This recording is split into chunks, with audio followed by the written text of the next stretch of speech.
বয়ফ্রেন্ডের ক্যামেরায় জাহ্নবীর খোলামেলা ছবি।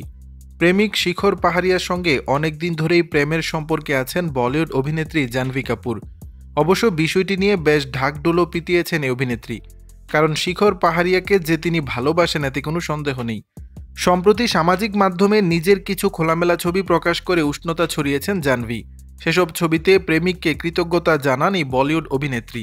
বিষয়টি অত্যন্ত পরিষ্কার, এখন জাহ্নবী যেখানেই যান না কেন সঙ্গে বয়ফ্রেন্ডকে নিয়েই যান। এ সময় জাহ্নবীকে ক্যামেরাবন্দি করেছিলেন তার প্রেমিক। বয়ফ্রেন্ডের ক্যামেরার সামনে দিয়েছেন আদুরে পোজ। সরাসরি নাম না উল্লেখ করলেও যা পরোক্ষভাবে বোঝানোর চেষ্টা করেছেন এই অভিনেত্রী। সামাজিক মাধ্যমে শেয়ার করা ওই ছবিতে জাহ্নবী লিখেছেন, এটাই আমার সেরা ছুটি। এই মধুর স্মৃতিটা আমাকে দেওয়ার জন্য ধন্যবাদ প্রিয়। ভারতীয় গণমাধ্যমের খবর, এই মুহূর্তে বয়ফ্রেন্ডকে নিয়ে বিলেতে পাড়ি দিয়েছেন শ্রীদেবী কন্যা। সেখানেই খোলামেলা পোশাকে বয়ফ্রেন্ডের কাছে ক্যামেরাবন্দী হয়েছেন তিনি। দর্শক, বিষয়টি নিয়ে আপনাদের মতামত জানাবেন নিচের কমেন্ট বক্সে।